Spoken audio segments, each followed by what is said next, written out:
must begin anew and put away the wisdom of your fathers. You must lay up food and forget the hungry.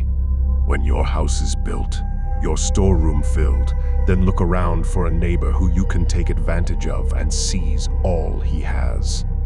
Friends, it has been our misfortune to welcome the white man. We have been deceived. He brought with him some shining things that pleased our eyes. He brought weapons more effective than our own. Above all, he brought the spirit water that makes one forget old age, weakness, and sorrow. Those Indians who go over to the white man can be nothing but beggars, for he respects only riches. And how can an Indian be a rich man? He cannot, without ceasing to be an Indian. As for me, I have listened patiently to the promises of the Great Father, but his memory is short. I am now done with him. This is all I have to say. My countrymen, shall the glittering trinkets of this rich man, his deceitful drink that overcomes the mind, shall these things tempt us to give up our homes, our hunting grounds, and the honorable teaching of our old men? Shall we permit ourselves to be driven to and fro, to be herded like the cattle of the white man? We do not want riches. We want peace and love. They made us many promises, more than I can remember, but they never kept but one. They promised to take our land, and they took it. The whites, who are civilized and educated, swindle me, and I am not hard to swindle, because I do not know how to read and write. The white man has got the gold out of the land, which belonged to the red man. Even if you live 40 or 50 years in this world and then die, you cannot take all your goods with you. The Great Spirit will not make me suffer because I am ignorant. He will put me in a place where I shall be better off than in this world. In 1868, men came out and brought papers. We could not read them, and they did not tell us truly what was in them. We thought the treaty was to remove the forts, and for us to cease from fighting when I reached Washington. The Great Father explained to me that the interpreters had deceived me. All I want is right and just. When we first had this land, we were strong. Now are melting like snow on the hillside, while you are grown like spring grass. The Great Spirit raised both the white man and the Indian. I think he raised the Indian first. He raised me in this land. It belongs to me. The white man was raised over the great waters, and his land is over there. Since they crossed the sea, I have given them room. There are now white people all about me. I have but a small spot of land left. The Great Spirit told me to keep it. All the promises made in the treaty have never been fulfilled. The object of the whites is to crush the Indians down to nothing. Since they crossed the sea, I have given them room. There are now white people all about me. I have but a small spot of land left. The Great Spirit told me to keep it. We were told that they wished merely to pass through our country to seek for gold in the far west, yet before the ashes of the council are cold. The Great Father is building his forts among us. His presence here is an insult to the spirits of our ancestors. Are we then to give up their sacred graves to be plowed for corn? Dakotas, I am for war. You whites make all the ammunition. I was a warrior on this land where the sun rises. Now I come from where the sun sets. Whose voice was first surrounded on this land the red people with bows and arrows. The Great Father says he is good and kind to us. I can't see it. I hope the great Heavenly Father, who will look down upon us, will give all the tribes his blessing, that we may go forth in peace and live in peace all our days, and that he will look down upon our children and finally lift us far above this earth. When I was a young man, I was poor. In a war with other nations, I was in 87 fights.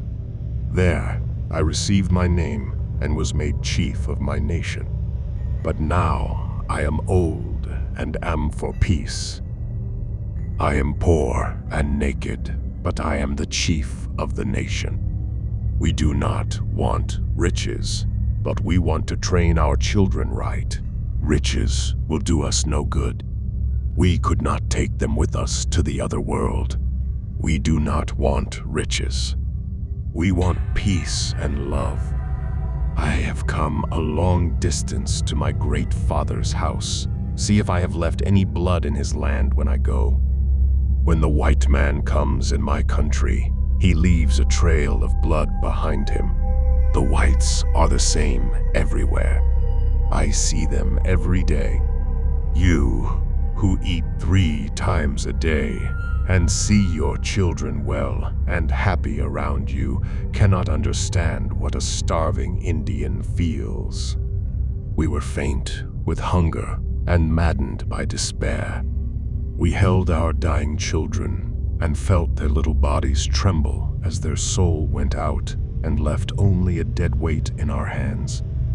Our children are dying off like sheep. The country does not suit them.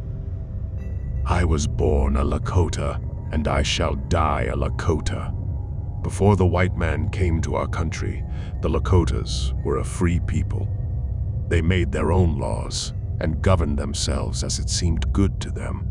The priests and ministers tell us that we lived wickedly when we lived before the white man came among us. Whose fault was this? We lived right as we were taught it was right. Shall we be punished for this? I am not sure that what these people tell me is true. When you buy anything with my money, I want you to buy me what is useful. I do not want city flour, rotten tobacco, and soldiers' old clothes dyed black. Takushanskan is familiar with my spirit, and when I die, I will go with him. Then I will be with my forefathers. If this is not in the heaven of the white man, I shall be satisfied. Why is my father?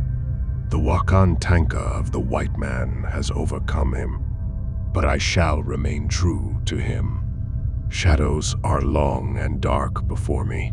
I shall soon lie down to rise no more.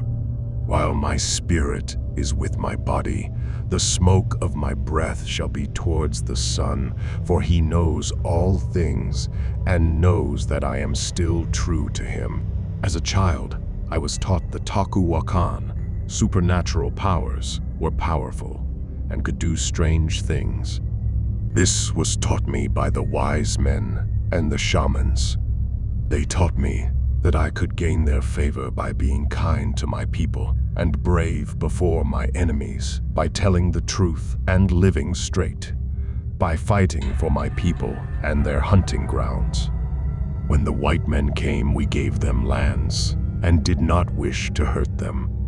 But the white man drove us back and took our lands.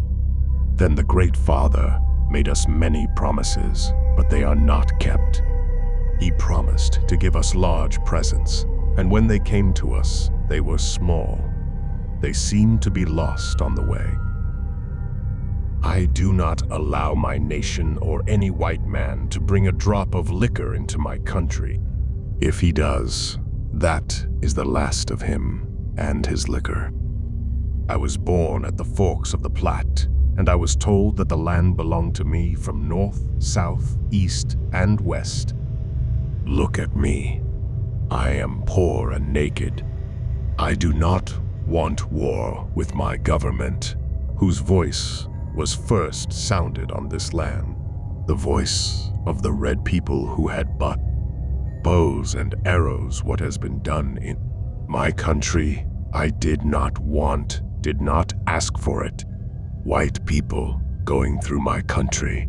When the white man comes in my country, he leaves a trail of blood behind him. I have two mountains in that country, the Black Hills and the Bighorn Mountain. I want the Great Father to make no roads through them. I have told these things 3 times. Now I have come here to tell them the 4th time. If the Great Father kept white men out of my country, then peace would last forever. The Great Spirit raised me up in this land and has raised you in another land. What I have said, I mean to keep this land. There was no hope on earth, and God seemed to have forgotten us. Some said they saw the Son of God. Others did not see him. If he had come, he would do some great things as he had done before.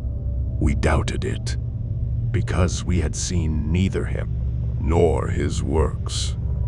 The people did not know. They did not care. They snatched at the hope. They screamed like crazy men to him for mercy. They caught at the promised herd he had made. The white men were frightened and called for soldiers. We had begged for life, and the white men thought we wanted theirs. We heard that soldiers were coming.